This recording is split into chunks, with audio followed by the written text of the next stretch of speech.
ನಮಸ್ಕಾರ ಸ್ನೇಹಿತರೆ, ನಮ್ಮ ನಂಬಿಕೆಗೆ ಸ್ವಾಗತ ಸುಸ್ವಾಗತ. ಸ್ನೇಹಿತರೆ, ಧರ್ಮಸ್ಥಳದಲ್ಲಿ ಏನೇನಾಗಿದೆ, ಏನೇನಾಗ್ತಾ ಇದೆ ಅನ್ನೋದು ಎಲ್ರಿಗೂ ಚೆನ್ನಾಗಿ ಗೊತ್ತಾಗ್ತಾ ಇದೆ.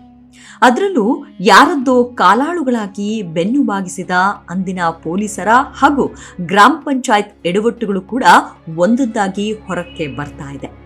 ಗ್ರಾಮ ಪಂಚಾಯತ್ನವರು ಹೆಣ ಹೂಳಿಸೋ ವಿಚಾರದಲ್ಲಿ ಸಾಕಷ್ಟು ಎಡವಿ ಬಿದ್ದಿದ್ದಾರೆ. ಅದಕ್ಕೆ ಈಗ SIT ಕಡೆಯಿಂದ ವಿಚಾರಣೆ ಎದುರಿಸ್ತಾ ಇದ್ದಾರೆ. ಅದು ಯಾವಾಗ ಇನ್ನಷ್ಟು ಬಿಗಿಯಾಗುತ್ತೋ ಹೇಳೋಕ್ಕಾಗಲ್ಲ. ಮತ್ತೊಂದು ಕಡೆ ಪೊಲೀಸರು ಕೂಡ ಇನ್ನಿಲ್ಲದಷ್ಟು ತಪ್ಪುಗಳನ್ನ ಮಾಡಿ ತಮ್ಮ ಹಳ್ಳವನ್ನ ತಾವೇ ತೋಡ್ಕೊಂಡಿದ್ದಾರೆ. ಇಲ್ಲಿ SIT ಗ್ರಾಮ ಪಂಚಾಯತ್ ಮಾಜಿ ಅಧ್ಯಕ್ಷರುಗಳನ್ನ ಕರೆಸಿಕೊಂಡು ವಿಚಾರಣೆ ಮಾಡಿದೆ. ಆದ್ರೆ ಅವರಂತೆ ಅವತ್ತು ಕೆಲಸ ಮಾಡ್ತಾ ಇದ್ದ ಪೊಲೀಸರನ್ನ ಯಾಕೆ ಇನ್ನೂ ಕರೆಸಿಯೇ ಇಲ್ಲ ಅನ್ನೋ ಸಾಮಾನ್ಯ ಪ್ರಶ್ನೆ ಸಾಮಾನ್ಯ ಜನರನ್ನ ಕಾಡ್ತಾ ಇದೆ. ಇನ್ನೂ ಅದಕ್ಕೆ ಕಾಲ ಕೂಡ್ ಬಂದಿಲ್ವಾ ಅಂತ ಕೇಳ್ತಾ ಇದ್ದಾರೆ. ಇದರ ಮಧ್ಯೆ ಕೆಲ ವರ್ಷಗಳ ಹಿಂದೆ ಧರ್ಮಸ್ಥಳದಲ್ಲಿ ನಡೆದಂತಹ ದಂಪತಿ ಆತ್ಮಹತ್ಯೆ ವಿಚಾರದಲ್ಲಿ UDR ಮಾಡುವಾಗ ಪೊಲೀಸರು ಮಾಡಿರೋ ಒಂದು ಘನಂದಾರಿ ಕೆಲಸ ಈಗ ಆಚೆಗೆ ಬಂದಿದೆ. ಇದನ್ನ ಪ್ರತಿಷ್ಠಿತ ಮಾಧ್ಯಮ BLR ಪೋಸ್ಟ್ ಪ್ರಕಟಿಸಿದೆ. ಈ ಪ್ರಕರಣ ನಡೆದಿರೋದು ಯಾವಾಗ ಗೊತ್ತಾ? ಸುಮಾರು 7 ವರ್ಷಗಳ ಕೆಳಗೆ, ಅಂದ್ರೆ 2018 ಮೇ 7 ಪತ್ತೆ ಆಗಿರೋ ಕೇಸ್. ಹೇಳ್ಬೇಕು ಅಂದ್ರೆ ಇದು ಒಂದ್ ರೀತಿಯಲ್ಲಿ ಹೈ ಪ್ರೊಫೈಲ್ ಕೇಸ್ ಅಂತಾನೆ ಹೇಳ್ಬೋದು. ಯಾಕೆಂದ್ರೆ ಇದು ಕಾಂಗ್ರೆಸ್ನ ಪ್ರಭಾವಿ ನಾಯಕರೊಬ್ಬರ ಸಂಬಂಧಿಕರಿಗೆ ಸಂಬಂಧಪಟ್ಟಿದ್ದು. ಸರಿ, ಅದೇನೋ ಅನ್ನೋದನ್ನ ಈಗ ನೋಡ್ತಾ ಹೋಗೋಣ. ವೀಕ್ಷಕರೇ, ಮೃತ್ಯುಂಜಯ ಪಾಟೀಲ್ ಹಾಗೂ ನೇತ್ರಾವತಿ ಎಂ ಪಾಟೀಲ್ ಅನ್ನೋ ದಂಪತಿ ಧರ್ಮಸ್ಥಳಕ್ಕೆ ಬಂದಿರ್ತಾರೆ. ಇವರು ಹಾವೇರಿ ಜಿಲ್ಲೆಯ ಬ್ಯಾಡ್ಗಿ ಅವರು. ಹೀಗೆ ಬಂದವರು ವಸತಿ ಗೃಹವೊಂದರಲ್ಲಿ ಉಳಿದುಕೊಂಡಿರ್ತಾರೆ. ಇವರು ಧರ್ಮಸ್ಥಳಕ್ಕೆ ಯಾವಾಗ ಬಂದಿದ್ರೋ ಏನೋ, ಆದ್ರೆ ಇವರಿಬ್ಬರ ದೇಹ ಇದೇ ವಸತಿ ಗೃಹದಲ್ಲಿ ಮೇ 7 ಪತ್ತೆ ಆಗುತ್ತೆ. ಗಂಡ ಹೆಂಡತಿ ಇಬ್ರು ಸಾವಿಗೆ ಶರಣಾಗಿರ್ತಾರೆ. ನೋಡಿ, ನಾವು ಮೊದಲೇ ಹೇಳಿದಂತೆ ಇವರು ಕಾಂಗ್ರೆಸ್ ನಾಯಕರ ಸಂಬಂಧಿಯಾಗಿದ್ರಿಂದ ದೊಡ್ಡ ಸುದ್ದಿ ಆಗುತ್ತೆ. ರಾಷ್ಟ್ರೀಯ ಮಾಧ್ಯಮಗಳು ಕೂಡ ಇದರ ಬಗ್ಗೆ ಬರೆಯುತ್ತವೆ. ಇನ್ನು ರೂಮ್ನಲ್ಲಿ ಒಂದು ಡೆತ್ ನೋಟ್ ಕೂಡ ಸಿಗುತ್ತೆ. ಅದರಲ್ಲಿ ಹಣಬಲ ಹಾಗೂ ಮದ್ಯದ ಹರಿವಿನಿಂದ ದೇಶದಲ್ಲಿ ರಾಜಕಾರಣ ಹದಗೆಟ್ಟು ಹೋಗಿದೆ ಅಂತ ಬರೆದಿತ್ತು. ಇನ್ನು ಈ ಆತ್ಮಹತ್ಯೆ ವಿಚಾರ ಅಂದಿನ ಮಟ್ಟಿಗೆ ದೊಡ್ಡ ಸುದ್ದಿ ಆಗುತ್ತೆ. ಆದ್ರೆ ಇಲ್ಲಿ ಇದನ್ನ ಪೊಲೀಸರು ಸೀರಿಯಸ್ ಆಗಿ ತೆಗೆದುಕೊಂಡಿರ್ಲಿಲ್ವಾ ಅನ್ನೋದು ಈಗ ಗೊತ್ತಾಗ್ತಿದೆ. ಇದಕ್ಕೆ ಕಾರಣ ಅವರು UDR ನಲ್ಲಿ ಮಾಡಿರೋ ದೊಡ್ಡದೊಂದು ಎಡವಟ್ಟು. ಇದೆಲ್ಲವೂ ಮಾಹಿತಿ ಹಕ್ಕಿನಡಿ ಸಿಕ್ಕಿದೆ. ಆದ್ರೆ ಇಂಥದ್ದೊಂದು ತಪ್ಪನ್ನ ಯಾಕೆ ಮಾಡಿದ್ರು? ಬೇಕು ಅಂತಾನೆ ಉದ್ದೇಶ ಪೂರ್ವಕವಾಗಿ ಮಾಡಿದ್ರಾ ಅಥವಾ ಕಣ್ತಪ್ಪಿನಿಂದ ಇದು ಆಗೋಯ್ತಾ? ಇಲ್ಲ, ಈ ರೀತಿ ಮಾಡಿ ಅಂತ ಯಾರಾದ್ರೂ ಹೇಳಿದ್ರ? ಅವರು ಹೇಳಿದಂತೆ ಪೊಲೀಸರು ಕೇಳಿದ್ರ ಅನ್ನೋದೇ ಇಲ್ಲಿ ಪ್ರಶ್ನೆ. ಅಷ್ಟಕ್ಕೂ ಇಲ್ಲಿ ಪೊಲೀಸರು ಮಾಡಿರೋ ಆ ದೊಡ್ಡ ತಪ್ಪಾದ್ರೂ ಏನ್ ಗೊತ್ತಾ? ಈ ದಂಪತಿಯ ಆತ್ಮಹತ್ಯೆ ಪ್ರಕರಣವನ್ನ ದಾಖಲು ಮಾಡ್ಕೋತಾರೆ. ಏನೇನ್ ಪ್ರೊಸೀಜರ್ ಇರುತ್ತೋ ಅದೆಲ್ಲವನ್ನ ಮಾಡಿ ಮುಗಿಸ್ತಾರೆ.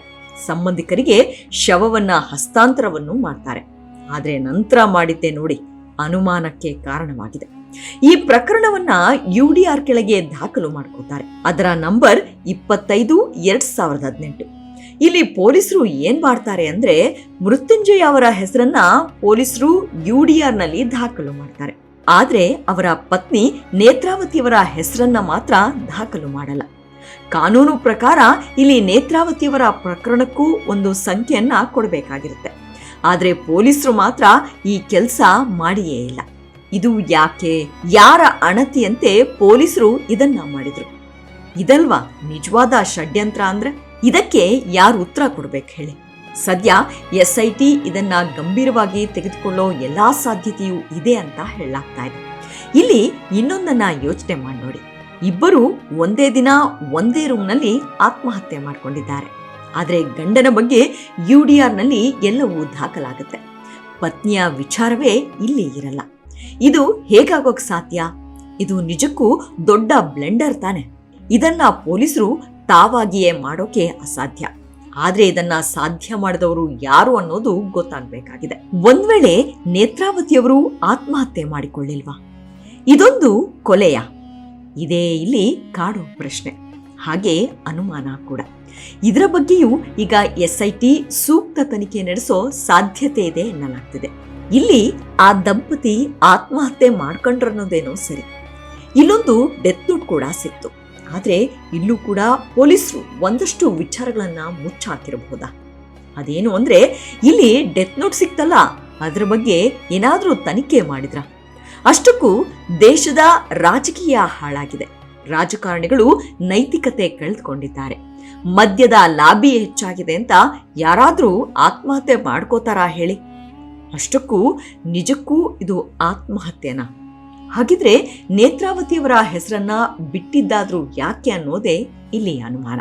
ಈ ಡೆತ್ ನೋಟನ್ನ ಅವರೇ ಬರೆದಿದ್ರ? ಇದರ ಬಗ್ಗೆ ಅವತ್ತು ಪೊಲೀಸರು ತನಿಖೆ ಮಾಡಿದಂತೆ ತೋರ್ತಿಲ್ಲ. ಬಿಡಿ, ಒಂದ್ ಹೆಸರನ್ನ UDR ನಲ್ಲಿ ದಾಖಲು ಮಾಡದೆ ಬಿಟ್ಟಿರುವಾಗ ಇನ್ನು ಡೆತ್ ನೋಟ್ ಬಗ್ಗೆ ಯಾಕೆ ತಲೆ ಕೆಡಿಸ್ಕೊಳ್ತಾರೆ ಅಲ್ವಾ? ಆದ್ರೆ ಈಗ ಅದಕ್ಕೂ ಒಂದು ಟೈಮ್ ಬಂದ್ಬಿಟ್ಟಿದೆ. UDR ನಲ್ಲಿ ನೇತ್ರಾವತಿಯವರ ಹೆಸರನ್ನ ಬಿಟ್ಟಿದ್ದು ಯಾಕೆ ಅನ್ನೋದ್ರ ಬಗ್ಗೆ SIT ಅಧಿಕಾರಿಗಳು ತನಿಖೆ ಮಾಡಿಯೇ ಮಾಡ್ತಾರೆ. ಅವತ್ತು UDR ಮಾಡಿದ ಪೊಲೀಸರಿಗೆ ನೋಟಿಸ್ ಹೋಗೋದು ಪಕ್ಕಾನೆ. ಅವರು ವಿಚಾರಣೆ ಎದುರಿಸೋದು ಕೂಡ ಅಷ್ಟೇ ಸತ್ಯ. ಇನ್ನು SIT ತಮ್ಮ ತನಿಖೆಯನ್ನ ಮತ್ತಷ್ಟು ತೀವ್ರಗೊಳಿಸಿದ್ದಾರೆ.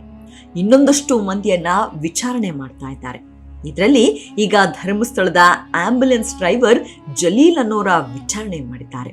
ಇನ್ನು ಜಲೀಲ್ ಅವರ ಬಗ್ಗೆ ಹೇಳಬೇಕು ಅಂದ್ರೆ ಅನೇಕ ಶವಗಳನ್ನ ಇವರು ಸಾಗಿಸಿದ್ದಾರಂತೆ.